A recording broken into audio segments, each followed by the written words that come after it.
जी दोस्तों, पंजाबी प्रचार की टीम इस टाइम आ गई कैनाल रोड से। अगर तुहानूं असीं कोई लोकेशन दसीए तो साढ़े सज्जे हथ FC कॉलेज है और साड़ी बैक साइड ते मुस्लिम मोड़ और रह चुके और पीछे वो है। सो असीं कैनाल ते हाँ और कैनाल के मंजर तुसीं इस टाइम देख रहे हो। ये कैनाल रोड है जिहड़ा लाहौर की जान है। लाहौर नूं डिवाइड करता है, अद्धा लाहौर खब्बे हथ अद्धा लाहौर सज्जे हथ।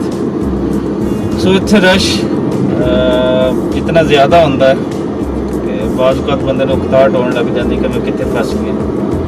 और लाहौर का रश वो तो मशहूर भी बड़ा है क्योंकि आबादी की इत्थे वधी रेशो जिहड़ी है बहुत ज़्यादा, करोड़ां च इत्थे आबादी हो चुकी जिवें लाहौर वधिया। और साडे नाल इस टाइम तजज़ियाकार अक्सर तुसीं देखदे हो वीडियोज़ दे विच मियाँ आसिफ साहब।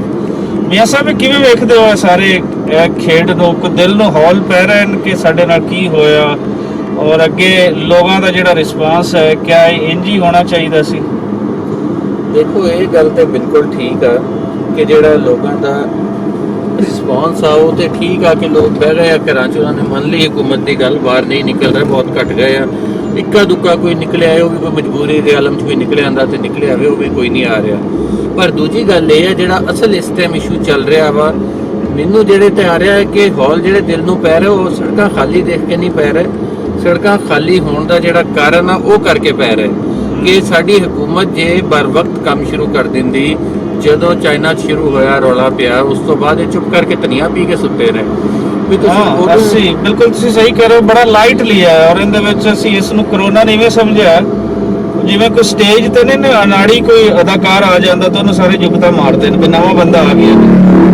इवें लगे भी एक नवी चीज़ आ गई, मार लो जुगता सारे मार लो। तुसीं ये देखो कि असीं बाहर जाण दा नहीं रोकिया, ज़ायरीन दा असीं रौला पाने कि ईरानों आने वाले भी ईरानों आने वाले ज़ायरीन हाले तक वापस आ रहे हैं। ते करोना दा रौला पिया होया वा पिछले साल दसंबर के अखीर दा, यानी 3 महीने हो गए। उत्ते ज़ायरीन दा वीज़ा हुंदा 40 दिन दा, बई वो अज तो महीना पहले तक जा रहे थे भी उन्होंने उदों ही रोको जो पता तुहानूं हालात खराब आ।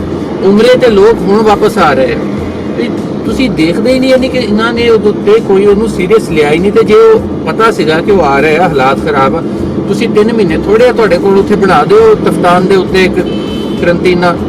हर एयरपोर्ट ते स्क्रीनिंग क्यों नहीं हो रही? जेड़ा आंदा उठ के घर आ जांदा, कोई पुछण वाला ही नहीं, कोई दस्सण वाला ही नहीं। एयरपोर्ट की स्क्रीनिंग का इत्थों अंदाजा ला लो कि लाहौर के विच अज तो 4 दिन पहले गुजरात का एक रहने वाला वो बंदा जर्मनी के विचों आया और उसका जिहड़ी है पॉजिटिव आया, उसका वायरस पॉजिटिव आया। जो उस स्क्रीनिंग की गई है तो उस बंदे ने जनाबे लिए की किया है कि उसने 6000 रिश्वत दी जिहड़े साडे उत्थे एहलकार खड़े एयरपोर्ट ते और वो निकल गया। जहालत की इंतहा देखो, सुस्ती की इंतहा देखो कि वह बंदा गुजरात पहुँच गया। उस बंदे की वजह तो परसों की रिपोर्ट है कि 16 लोगों को कोरोना वायरस मुंतकिल होया सिर्फ उस बंदे की वजह तो। और एयरपोर्ट इंतजामिया की गफलत देखो और उस बंदे की जहालत तुसीं देखो। यह है साडा बहसीयत कौम जिहड़ा हाल है, उस ते रोना आंदा है कि असीं कर की रहे हैं। शायद असीं जर्मनी की तरह इत्थे लाशां जिहड़ियां हैं ना वो असीं इंज सड़कां ते रुलदियां असीं वेखना चाहते हैं कि इवें लोग मरन तो फिर असीं बाज आना। कोई होश नहीं इन्हों किसी किस्म की कि असीं कोई कार्रवाई करिए।